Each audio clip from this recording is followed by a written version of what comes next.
బాడీలో మన sweat glands అనేవి ఉంటాయి. మనకు ఈ స్వెట్ గ్లాండ్స్లో ఏం చేస్తాయంటే మన థర్మో రెగ్యులేషన్ అంటాం. హీట్ని కాన్స్టెంట్గా బాడీ హీట్ బయట కనుక హీట్ పెరుగుతుంటే ఆ స్వెట్టింగ్ ద్వారా మన బాడీ హీట్ని తగ్గిస్తూ ఉంటాయి. అయితే ఈ స్వెట్ గ్లాండ్స్ ఒక్కొక్కసారి ఎక్స్ట్రీమ్ హీట్ అయిపోయినప్పుడు ఆ స్వెట్ పోర్ బ్లాక్ అయిపోతుంది. పోర్ బ్లాక్ అయిపోయి స్వెల్లింగ్ వచ్చేసి ఆ కింద స్వెట్ లోపల ట్రాప్ అయిపోతుంది. ఆ స్వెట్ ట్రాప్ అయినప్పుడు మనకు చర్మం మీద అది దద్దులా కనపడుతుంది.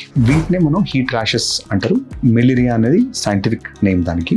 జనరల్గా దీనికి ఎటువంటి ట్రీట్మెంట్ అవసరం ఉండదు. మనం చిన్నప్పుడు నోట్స్ చేస్తే నైసిల్ పౌడర్ అని వాడేవాళ్ళు. ఈ నైసిల్ పౌడర్లో ఏముంటుందంటే మెంథాల్, మన పుదీనా ఎక్స్ట్రాక్ట్, తర్వాత కొన్నిసార్లు అలోవెరా ఎక్స్ట్రాక్ట్, నీమ్ ఆయిల్ కొన్నిసార్లు వాడతారు, అంటే ఇన్ఫెక్షన్స్ రాకుండా. ఇది కాంబినేషన్స్లో ఉంటాయి మనకి జనరల్గా ఇవి వాడే ట్రీట్మెంట్ అన్నిట్లో కూడా. సేమ్ థింగ్ మనం అలోవెరా కానీ, కుకుంబర్ కానీ, మింట్ లీవ్స్ కానీ, వీటి నుంచి వచ్చే ఎక్స్ట్రాక్ట్స్ అన్ని కూడా మనకు టెంపరీగా ఆ స్కిన్ని కామ్ చేయడానికి కానీ ఆ ఇన్ఫ్లమేషన్ తగ్గడానికి హెల్ప్ చేస్తాయి. తగ్గకపోతే జనరల్గా మనం హీట్ తగ్గగానే ఆటోమేటిక్గా తగ్గిపోతుంది. కూలింగ్ ప్యాడ్స్, చల్ల గుడ్డ పెట్టినా కూడా, లేదంటే లినెన్ క్లాత్స్, మన కంటిన్యూస్గా ఆ హీట్ తగ్గడానికి మన క్లాతింగ్ కూడా ఇంపార్టెంట్ ఉంటుంది. మనం కాటన్ కనుక వాడితే జనరల్గా ఈ వచ్చే అవకాశం తగ్గుతుంది, వచ్చినా కూడా త్వరగా తగ్గిపోతుంది. సో వీటికి బెస్ట్ థింగ్ ప్రివెన్షన్ అంతే.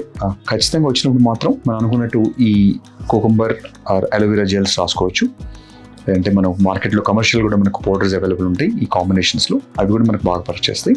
Nothing to worry. అంటే మన ఫీవర్ వచ్చినా, వేడి వచ్చినా ఆటోమేటిక్గా ఇది ఒక టెంపరీ ఫినామినా అంతే తప్ప ఇది దీంతో పర్మనెంట్ ఇష్యూస్ ఉండదు. కొంతమందిలో కంటిన్యూస్గా కనుక అలా వస్తుంది అంటే బ్యాక్టీరియల్ ఇన్ఫెక్షన్ కానీ, ఫంగల్ ఇన్ఫెక్షన్ కానీ వీళ్ళు యాడ్ అయ్యే ఛాన్స్ ఉంటుంది. సో అందుకనే మీరు రిపీటెడ్ వస్తుంటే మాత్రం ఒక్కసారి మీరు ఆ క్లాత్స్ చేంజ్ చూడటం కానీ, లేదంటే హీట్ తగ్గించడానికి మీరు అంటే అవుట్డోర్ వర్క్ అయితే మీరు ఫ్రీక్వెంట్గా మీరు కోల్డ్ మాప్ చేసుకోవడం కానీ అలా చేసుకుంటే ఈ ఇన్ఫెక్షన్స్ వచ్చే ఛాన్స్ తక్కువ.